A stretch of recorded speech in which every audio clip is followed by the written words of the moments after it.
musulunci ya mulki ƙasar spain da ƙasar portugal da wani ɓangare na france kamar irin wajen monaco da makamantansu kusan shekara 800 musulunci yana mulki a wurin 800 aka yi ana addinin musulunci, kuma musulman da suka yi mulki ba su tozata kowa ba, ba su zagi kowa ba, ba su walakanta kowa ba.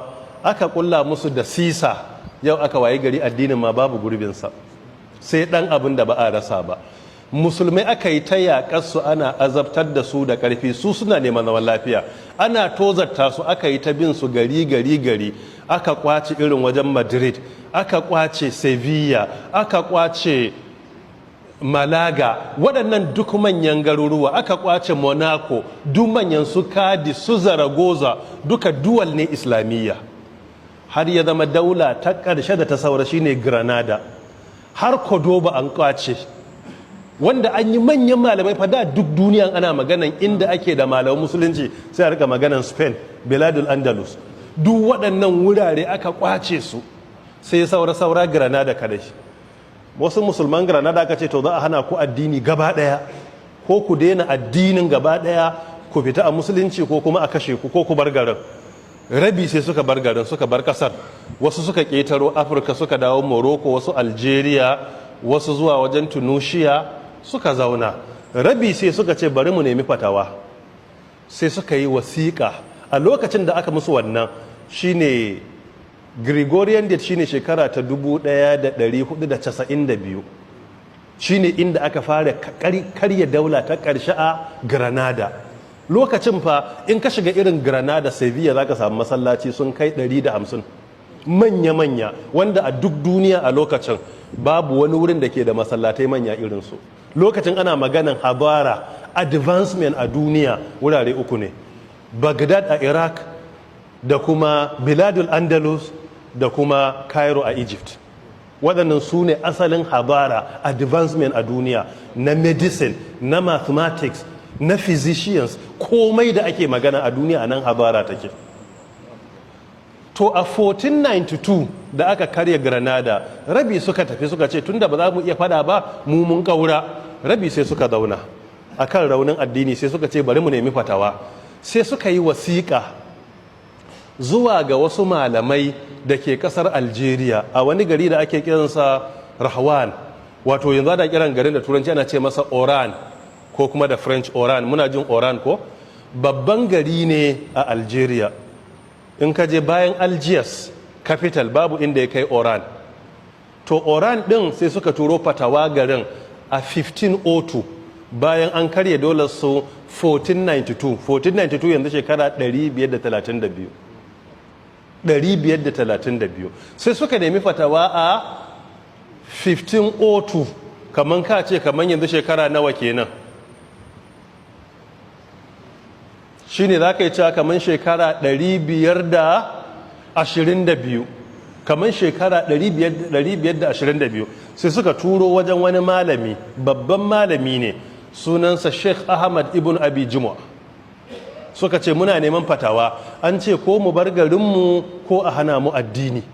To in kuma za mu yi addini sai a ɓoye, sai ba su fatawa da ake zato fi sabilillahi ne, Allah yake nufi da ita, kawai yayi ne don ya kare rayukansu, saboda a cikin makasid na shari'a, manufofin shari'a, kare rai yana gaba da kare addini. Shi yasa sai a ce inna dima'akum wa amwalakum wa arabakum, ana fara gabatar da rai, saboda sai rai ya kubuta ake yin addinin. To sai zama damuwarsa ya za a yi mu kare rayukansu kada a kashe, tunda akwai mata da yara. Sai musu fatawa da cewa ku ɓoye addinin. Daga ciki suka ce ba za a bar mu yi alwala a bayyana ba, ya ce to ku daina yin alwala. Ba za mu iya yin 5 salawat ba, ya ce duka ku haƙura, ku riƙa yi a ɓoye a gida. Ba za mu iya juma'a ba, ya ce ku haƙura.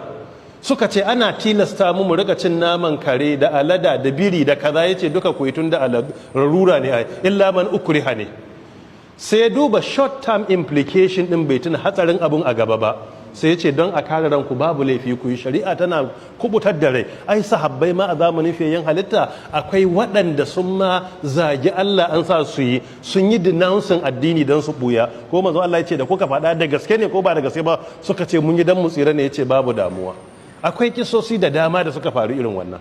sai ba su fatawa shikenan sai suka zauna haka, sai zama 'ya'yansu suka tashi ba sa ga ana alwala, babu khams salawat, ba iya bambance nama da yake na halal da wanda ba na halal ba, ana tilasta suna shan alhamr, duk waɗannan ababe sai suke sai zama ba san addini ba. Wannan shine illar raunin addini. Sai aka waye gari ga baki ɗayansu bayan shekaru 'ya'yansu da jikokinsu ba su ma san wani abu da ake kiransa addini ba. Shine illar wala tahinu wala tahzanu, ba su san wani abu mai sunan addini gaba daya. Waɗanda suka kubuta su ne wanda suka kaura. Sevilla da akwai masallatai a cikin Sevilla manya-manya na juma'a da marakis ne na addini da duk duniya ana zuwa karatu, sun fi guda 30. Amma zuwa shekara ta 2000 babu wani babban masallaci da zaka ce ga sunan 2 ko 3 a wurin, sai a dan shaguna ake. Akwai time da ma masallaci musulmai ba su iya mallaka a Sevilla, sai sun yi rentin shago suke zuwa suke sallan juma'a. In mun tuna a tarihi akwai lokacin da akwai wani dan Mali mai suna Frederick Kanute, dan kwallo ne. Lokacin yana Sevilla yana kwallo, a garin aka rasa ma community sa ba inda za a yi sallah. Inda suke haya aka sa shi a kasuwa $1 million, babu kudin, shine crowdfunding na neman kudi, neman taimako, aka hada aka sai filin wannan ginin, anan ake sallah. In ba haka ba lokacin wurin sallah masu rasa gaba ɗaya ko sallan juma'a ne. Amma in ka duba manyan physicians da aka yi a duniya daga Andalus, manyan mathematicians da aka yi, manyan geographers da duk duniya har a yau da aikinsu ake bincike na zamani, za ka sha mamaki.